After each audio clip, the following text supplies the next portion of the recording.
Good morning, dear students. ఈ రోజు మనము classification of elements and periodic table లో ionization energy related topic discuss చేద్దాం. Okay, so IE2 is greater than IE1. Explain అని అడుగుతుంది. Okay, and next ఏంటి? Factors influencing ionization energy. IE అన్నా IP అన్నా ఒకటే. IP అంటే ionization potential, IE అంటే ionization energy. Okay, so first systematic రాయాలి. 8 కి 8 మార్క్స్ పడతాయి. ఒక్కొక్క ఫ్యాక్టర్ కి 1 మార్క్ ఉంటది. IE1 డెఫినిషన్ రాయాలి. IE1 definition. నెక్స్ట్ ఏం రాయాలి? IE2 డెఫినిషన్ రాయాలి. తర్వాత రీజన్. దేనికి reason? IE2 is greater than IE1 కి రీజన్ రావాలి.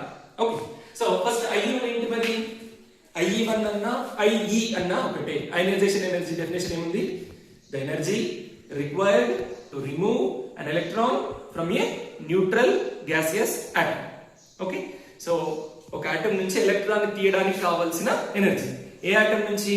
which is in the neutral and in the gaseous state. The energy required to remove an electron from a neutral gaseous atom is called ionization energy. So M is an element. If you supply ionization energy 1, IE1, okay, it loses an electron. Okay, so the minimum amount of energy is the minimum amount of energy. So the minimum amount of energy required to remove an electron from a neutral gaseous atom is called ionization energy. But IE2 ante enti? Ikkada after losing one electron it will become a unipositive ion. Okay, so oka electron ni loss ayindi. Uni ante 1, positive ante positive charge. Okay, unipositive ion ayindi. Malli ee unipositive ion nunchi ఇంకొక electron తీయడానికి కావాల్సిన energy ఏమంటాము? Second ionization energy అంటారు. IE1 అంటే first ionisation energy, IE2 అంటే second ionization energy. Okay, so unipositive ion నుంచి same ఇక్కడ ఏంటో న్యూట్రల్ ఆటమ్ ఉంది, యూనిపాజిటివ్ అయాన్ వచ్చింది. దీంట్లో నుంచి ఇంకొక ఎలక్ట్రాన్ తీయడానికి ఎనర్జీ కావాలి. అది ఏంటి? Minimum amount of energy required to remove an electron from a unipositive ion is called second ionization energy. Definition అయిపోయింది కదా. ఓకే, సో ఇప్పుడు ఏంటి? IE2 is greater than IE1. Second ionization energy ఎప్పుడు కూడా always second ionization energy is greater than first ionisation energy. Okay, ఎందుకు మరి? Reason ఏంటి? Already statement ఇచ్చేసిండు, అది కరెక్టే. కానీ ఎందుకు అనే రీజన్ మనం ఎక్స్ప్లెయిన్ చేయాలి. ఎందుకంటే okay, number of electrons present in neutral gaseous atom are equal to number of protons. Okay, అప్పుడు కొంత అట్రాక్ట్ చేస్తుంది. దాని ఎనర్జీ ఎంత ఉందో అంత అట్రాక్ట్ చేస్తుంది. ఓకే, ఎప్పుడైతే ఒక ఎలక్ట్రాన్ ఆల్రెడీ లాస్ అయిందో one electron is less than the number of protons present in that particular atom. Means nucleus attracts more effectively to the last electron so that size will be decreased. ఒక electron పోవడం వల్ల size decrease అవుతుంది and nucleus ఇంకా effective గా attract చేస్తుంది. అప్పుడు అందులోంచి electron to remove electron more energy is required. ఎందుకు more energy required? Means already ఒక ఎలక్ట్రాన్ పోగానే సైజ్ ష్రింక్ అయింది and at the same time nucleus ఎక్కువ అట్రాక్ట్ చేస్తుంది కదా. దూరం ఉన్న దానికంటే దగ్గర ఉన్న దాన్ని ఎక్కువ అట్రాక్ట్ చేస్తుంది. Actually both are one and the same, కానీ మనకి మళ్ళీ రెండు సెపరేట్ రీజన్స్ లాగా కనిపిస్తాయి. న్యూక్లియస్ ఆటమ్ సైజు తగ్గింది యాజ్ వెల్ యాజ్ న్యూక్లియస్ ఎక్కువ అట్రాక్ట్ చేస్తుంది. Okay, so that IE2 is always greater than IE1. ఈ రీజన్ ఎక్స్ప్లెయిన్ చేస్తే సరిపోతుంది. Okay, right. Next, factors influencing ionization energy. What are the factors influencing ionization energy? First one atomic radius. Simple గా short form లో గుర్తుపెట్టుకోండి, ఏమంటారు ఇలాబరేటరీ చేసి రాస్తాం. Atomic radius. Second one nuclear charge. Third one screening effect or shielding effect. Okay, screening effect or shielding effect. Fourth one, penetration power. Fifth one, stable electronic configuration. Okay, ఒక్కొక్క topic గుర్తు పెట్టుకోండి, ఒక్కొక్క ఫ్యాక్టర్ ని గుర్తు పెట్టుకొని దాన్ని explain చేసుకోవాలి. First one ఏంటి? Atomic radius. Okay, atomic radius is always inversely proportional to ionization energy. Simple గా ఇట్లా గుర్తు పెట్టుకుంటే మీకు దీన్ని బట్టి స్టేట్మెంట్ రాయొచ్చు. ఓకే, యాక్చువల్లీ స్టేట్మెంట్ రాసి దానికి ఇది రాయాలి. కావాలంటే స్పేస్ వదిలేయండి, స్పేస్ వదిలేసి స్టేట్మెంట్ రిలేషన్ రాయండి, రాసి దానిపైన స్టేట్మెంట్ రాయాలి. ఏమని రాయాలి? As atomic radius increases distance from the nucleus to outermost electron increases, isn't it? So nucleus నుంచి outermost electron దూరం ఉంటుంది కాబట్టి దగ్గర ఉన్న దాన్ని అట్రాక్ట్ చేయడం న్యూక్లియస్ కి ఈజీ, దూరం ఉన్న దాన్ని అట్రాక్ట్ చేయడం కొంచెం కష్టం అంటే తక్కువ అట్రాక్ట్ చేస్తుంది అంటే కొంచెం ఎనర్జీ ఇస్తేనే ఎలక్ట్రాన్ వచ్చేస్తుంది. ఓకే, న్యూక్లియస్ నుంచి దూరం పెరగడం వల్ల కొంచెం ఎనర్జీ ఇస్తేనే ఎలక్ట్రాన్ తీసేయొచ్చు కాబట్టి అయనైజేషన్ ఎనర్జీ తగ్గుతుంది. Nuclear charge increases, ionisation energy decreases. Nuclear charge decreases, atomic radius decreases, ionisation energy increases. Atomic radius increases, ionisation energy decreases. ఈ పాయింట్ రాస్తే సరిపోతుంది. ఓకే, సో ఈ రిలేషన్ ఆపోజిట్ అన్నమాట. 1/, ఉంది కదా, డైరెక్ట్లీ ప్రపోర్షనల్ రిలేషన్ తర్వాత 1/, ఉంది కాబట్టి ఆపోజిట్. ఇది వెలిగితే తగ్గుతుంది, ఇది తగ్గితే ఇది వెలిగితే ఇది తగ్గుతుంది, opposite. Okay, next second one, nuclear charge. What is nuclear charge? Nuclear charge means number of protons ఎంత ఎక్కువగా ఉంటే పాజిటివ్ చార్జ్ అంత పెరుగుతుంది. నంబర్ ఆఫ్ ప్రోటాన్స్ పెరిగితే పాజిటివ్ చార్జ్ అంత పెరిగితే అవుటర్ మోస్ట్ ఎలక్ట్రాన్ అంత ఎక్కువ అట్రాక్ట్ చేస్తుంది.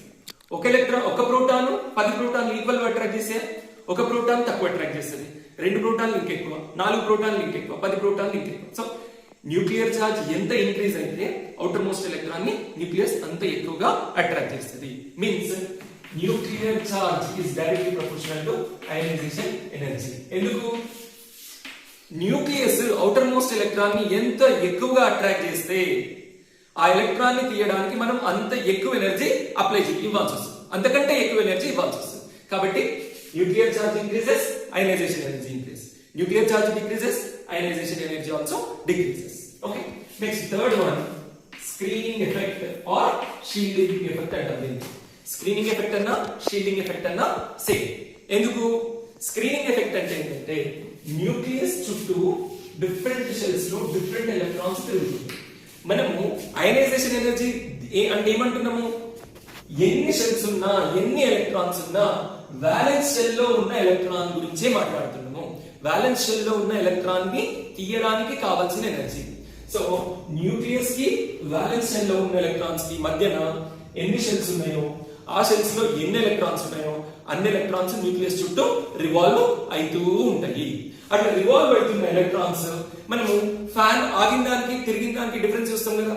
సో తిరుగుతున్నప్పుడు ఇక్కడ రూఫ్ అనేది మనకు ఒక సన్నటి స్క్రీన్ లాగా కనిపిస్తుంది కదా ఫ్యాన్ వింగ్స్ తిరుగుతున్నప్పుడు. కాబట్టి అట్లానే న్యూక్లియస్ చుట్టూ రివాల్వ్ అవుతున్న ఎలక్ట్రాన్ కూడా even it shields the nucleus to attract the outer most electron. So ఒక్కొక్క షెల్ లో ఎన్ని ఎలక్ట్రాన్స్ ఉన్నాయో అన్ని ఎలక్ట్రాన్స్ రివాల్వ్ అవుతున్నాయి, అన్ని కూడా సన్నటి తెరల్లాగా యాక్ట్ చేస్తున్నాయి. అట్లా న్యూక్లియస్ నుంచి అవుటర్ మోస్ట్ ఎలక్ట్రాన్ వరకు ఎన్ని ఎలక్ట్రాన్స్ షీల్డ్ చేస్తున్నాయో అవన్నీ కూడా న్యూక్లియస్ ని అవుటర్ మోస్ట్ ఎలక్ట్రాన్ ఎక్కువ అట్రాక్ట్ చేయకుండా కంట్రోల్ చేస్తున్నాయి. దానివల్ల ఏమైంది? న్యూక్లియస్ అవుటర్ మోస్ట్ ఎలక్ట్రాన్ ని ఎంత అట్రాక్ట్ చేయగలుగుతుందో అంత చేయదు. అర్థమైందా? అంటే స్క్రీనింగ్ ఎఫెక్ట్, స్క్రీన్స్ లాగా యాక్ట్ చేస్తున్నాయి కాబట్టి స్క్రీనింగ్ ఎఫెక్ట్ అంటాం, షీల్డ్ చేస్తున్నాయి కాబట్టి షీల్డింగ్ ఎఫెక్ట్ అంటాం. సో ఎన్ని ఎలక్ట్రాన్స్ ఎక్కువ షీల్డ్ చేస్తే అంత ఎక్కువ స్క్రీనింగ్ ఎఫెక్ట్ ఉంటుంది. ఎంత స్క్రీనింగ్ ఎఫెక్ట్ ఎక్కువ ఉంటే అయనైజేషన్ ఎనర్జీ అంత తక్కువ ఉంటుంది. అంటే న్యూక్లియస్ తక్కువ అట్రాక్ట్ చేస్తుంది కాబట్టి కొంచెం ఎనర్జీ ఇస్తేనే ఎలక్ట్రాన్ వచ్చేస్తుంది, కాబట్టి అయనైజేషన్ ఎనర్జీ తగ్గుతుంది. So screening effect is inversely proportional to ionization energy. Next fourth one ఏంటి? Penetration power. పెనిట్రేషన్ పవర్ ఇది కొంచెం అర్థం చేసుకోవడానికి ఇబ్బంది. సో ఎలక్ట్రాన్ ఒక్కొక్క షెల్ లో ఉన్న ఎలక్ట్రాన్ న్యూక్లియస్ నుంచి ఎంత పెనెట్రేట్ అవుటర్ షెల్ నుంచి ఎంత పెనెట్రేట్ అవుతుంది, లోపలికి ఎంత చొచ్చుకొని పోతుంది కదా. ఎట్లా అంటే ఎస్ షెల్ లో చూసినట్టయితే this penetration power is having S is greater than P is greater than D is greater than F. Okay, so same shell లో 4s ఎలక్ట్రాన్ ఎక్కడ ఉంటది, 3s 3p తర్వాత 3d కంప్లీట్ కాకముందే, థర్డ్ షెల్ కంప్లీట్ కాకముందే 4s electron వచ్చింది. అవునా, third shell complete కాకముందే 3d అయిపోనే లేదు, 4s వచ్చింది. తర్వాత 3d తర్వాత 4p అంటే 4s 4p 4d 4f చూసినట్లయితే 3d కంటే ముందే 4s వచ్చింది. అంటే థర్డ్ షెల్ లోకి s ఆర్బిటాల్, ఫోర్త్ షెల్ కి సంబంధించిన s ఆర్బిటాల్ థర్డ్ షెల్ లోకి వచ్చింది. మరి 4p ఎక్కడ వచ్చింది, జస్ట్ థర్డ్ షెల్ కంప్లీట్ కాగానే వచ్చింది. అంటే దీనంతా కాగానే ఇది కూడా లోపలికి ఉంది, కానీ s అంతా లోపలికి లేదు. అట్లానే d ఉంది, d ఎక్కడ వచ్చింది, ఫోర్త్ షెల్ ఏడు ఉండాలో అక్కడ 4p ఆర్బిటాల్ ఉంది, కానీ 4d ఎక్కడ వచ్చింది, 5s తర్వాత వచ్చింది. అంటే d ఆర్బిటాల్ తక్కువ పెనెట్రేట్, లోపలికి చొచ్చుకోే తత్వం తక్కువ ఉంది, తక్కువ పెనెట్రేట్ అయితే. ఎందుకు చూడండి, 5s తర్వాత 4d వస్తుంది. మరి 4f ఎక్కడ వచ్చింది, 6s తర్వాత వస్తుంది. సో 4s కి 5f కి ఎన్ని షెల్స్ ఉంటాయి, ఎన్ని ఎలక్ట్రాన్స్ ఉంటాయి, దానివల్ల న్యూక్లియస్ కి అవుటర్ మోస్ట్ ఎలక్ట్రాన్ కి ఎంత డిస్టెన్స్ ఉంటుంది. ఫోర్త్ షెల్ లోని ఎలక్ట్రానే 4s లో ఉంటే న్యూక్లియస్ కి ఇంత దగ్గర ఉంటుంది, 1s first shell, second shell, third shell. అదే 4f లో ఉంటే ఇంకో 3 థర్డ్, ఫోర్త్, ఫిఫ్త్, సిక్స్త్ దగ్గరికి పోయి ఉంటుంది. సో అట్లా penetration power is more for S shell and greater than S is greater than P is greater than D is greater than F. అన్నిటికంటే least penetration power F ఉంటుంది. Same shell లో S లో ఉన్న electron కి ionisation energy ఎక్కువ ఉంటుంది, ఎందుకు nucleus కి దగ్గర ఉంటుంది కాబట్టి. అదే F ఆర్బిటాల్ లో ఉన్న ఎలక్ట్రాన్ కి penetration power తక్కువ ఉంటుంది, ఎందుకంటే న్యూక్లియస్ నుంచి దూరంగా ఉంటుంది కాబట్టి. సో ఈ penetration power కూడా ఈ ఆర్డర్ లో అరేంజ్ అయ్యి ఉంటుంది. Okay, last point, that is fifth one, stable electronic configuration. What is stable electronic configuration? So రెండు కాన్ఫిగరేషన్ స్టేబుల్ ఎలక్ట్రానిక్ కాన్ఫిగరేషన్ ఏ షెల్ లో అయినా. అవి half filled and completely field orbitals. Okay, for example p తీసుకున్నాం అనుకోండి, p orbital లో 1 2 3 మూడు shells ఉంటాయి కదా. 3 షెల్స్ లో among the 3 shells all the shells are filled singly. This is called half filled. And already you know that this is stable electronic configuration, octet configuration అంటుంది. So p orbital complete గా fill అయ్యింది అంటే దాని అర్థం ఏంటి, octet configuration. This is all called completely filled. Okay, so p నే కాదు, d కూడా అంతే, d నే కాదు, f కూడా అంతే. Okay, half filled. Okay, so వీటిని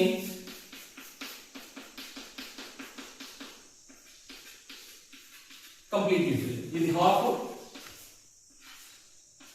ఇది completely filled. Half filled and completely filled orbitals are more stable when you compare with the remaining.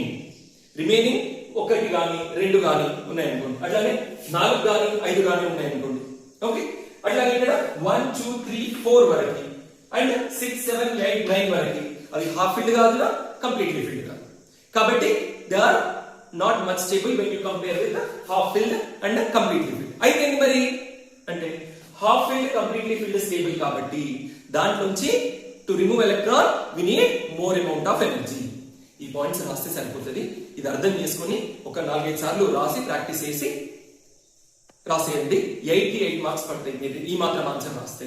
Okay, so కెమిస్ట్రీలో చదువుతూనే కాదు, నువ్వు రాయగలిగినప్పుడే ఆన్సర్ వచ్చినట్టు, నువ్వు నేర్చుకున్న ఆన్సర్ని 2-3 టైమ్స్ రాస్తేనే ఆన్సర్ వచ్చినట్టు. దయచేసి చాలా మంది నా ఛానల్ని చూస్తున్నారు, వదిలేస్తున్నారు. నా ఎక్స్ప్లెనేషన్ కానీ నా ఆన్సరింగ్ కానీ నచ్చితే లైక్ చేయండి, మీ ఫ్రెండ్స్ కి షేర్ చేయండి. నాకు ఎంకరేజ్మెంట్ ఉంటుంది, మీ ఫ్రెండ్స్ కి పాస్ కావడానికి మీరు సాయం చేసిన